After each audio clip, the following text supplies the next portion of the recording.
لوگ تمہیں بدنام کرنے کی لاکھ کوشش کریں، لیکن یاد رکھنا عزت اور ذلت صرف اللہ کے ہاتھ میں ہے۔ حضرت فاطمہ رضی اللہ تعالیٰ عنہ، جب ایک عورت گھر میں ہوتی ہے، گھر کے کام اور بچوں کی تربیت کر رہی ہوتی ہے، تو اس وقت وہ اللہ عز و جل سے سب سے زیادہ قریب ہوتی ہے۔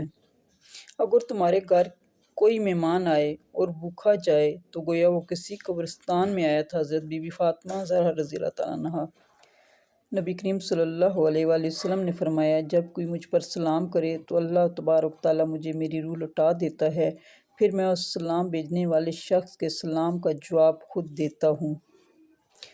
جنت کا چراغ۔ حضرت ابو ہریرہ رضی اللہ تعالیٰ عنہ سے روایت ہے کہ حضور نبی کریم صلی اللہ علیہ وآلہ وسلم نے فرمایا کہ عمر بن خطاب رضی اللہ تعالیٰ عنہ اہل جنت کا چراغ ہیں۔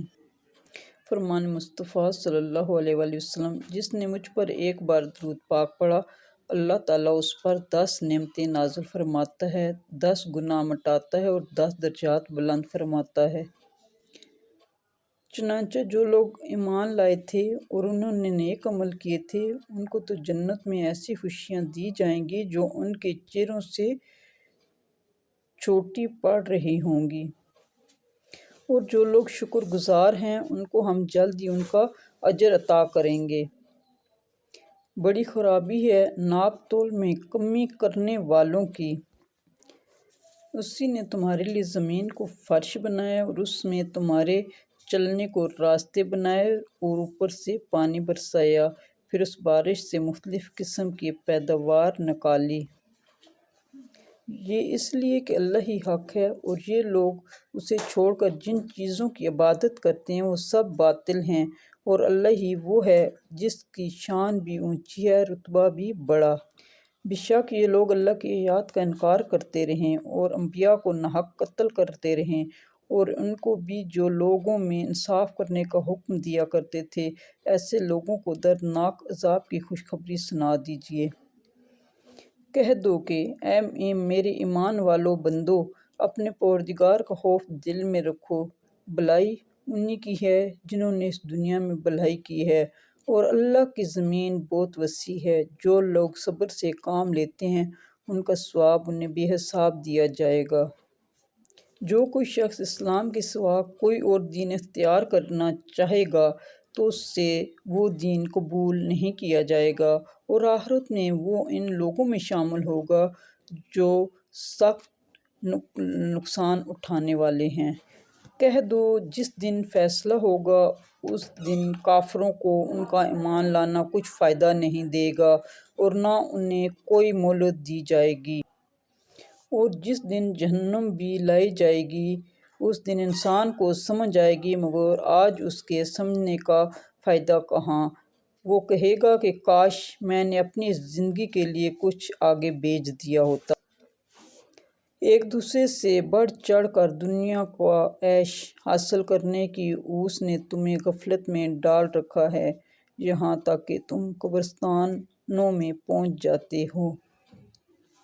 حقیقت یہ ہے کہ آسمانوں اور زمین میں ماننے والوں کے لیے بہت سی نشانیاں ہیں، اور اسی بات کی ابراہیم علیہ السلام نے اپنے بیٹوں کو وصیت کی، اور یعقوب علیہ السلام نے بھی اپنے بیٹوں کو کہ اے میرے بیٹو، اللہ نے یہ دین تمہارے لیے منتخب فرما لیا ہے، لہٰذا تمہیں موت بھی آئے تو اس حالت میں آئے کہ تم مسلم ہو۔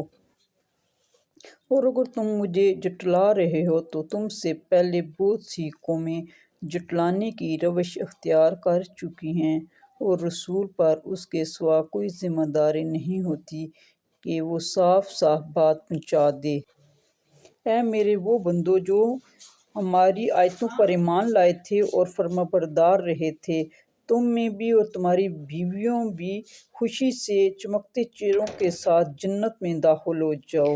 اپنی آوازوں سے قرآن کو خوبصورت کرو، کیونکہ اچھی آواز قرآن کا حسن بڑھا دیتی ہے۔ حدیث مبارکہ۔ ہر شے کے لیے ایک علامت ہوتی ہے، ایمان کی علامت نماز ہے۔ رسول اللہ صلی اللہ علیہ وآلہ وسلم نے ارشاد فرمایا، اللہ تعالیٰ کے لیے بعض لوگ ایسے ہیں جیسے کسی کے گھر کے خاص لوگ ہوتے ہیں۔ صحابہ رضی اللہ تعالیٰ عنہ نے عرض کیا، وہ کون لوگ ہیں؟ ارشاد فرمایا، قرآن شریف والے، کہ وہ اللہ والے اور اس کے خاص لوگ ہیں۔ نماز میں لمبا قیام کرنا موت کی تکالیف کو ہٹا دیتا ہے۔ پلِ صراط۔ رسول اللہ صلی اللہ علیہ وآلہ وسلم نے فرمایا کہ پلِ صراط جہنم کے دونوں کناروں پر رکھا جائے گا۔ اس پر سادان کے کانٹوں کی طرح کانٹے ہوں گے۔ پھر لوگ اس پر سے گزرنا شروع کریں گے تو بعض لوگ صحیح سلامت گزر جائیں گے، بعض لوگوں کے کچھ اعضاء کٹ کر جہنم میں گر پڑیں گے پھر نجات پائیں گے، بعض لوگ اسی پر اٹکے رہیں گے اور بعض اوندے منہ جہنم میں گریں گے۔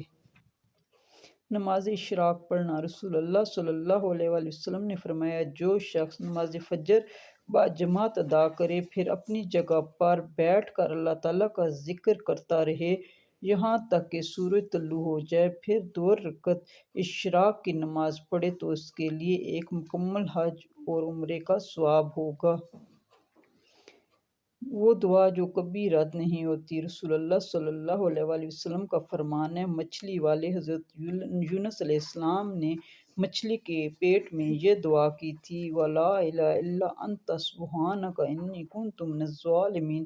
تیرے سوا کوئی عبادت کے لائق نہیں ہے، یقیناً میں ہی ظالم ہوں۔ کوئی شخص جب بھی کسی چیز کے بارے میں یہ دعا کرتا ہے تو اللہ اس کی دعا کو ضرور قبول فرماتے ہیں۔ حضور صلی اللہ علیہ وآلہ وسلم کا معجزہ۔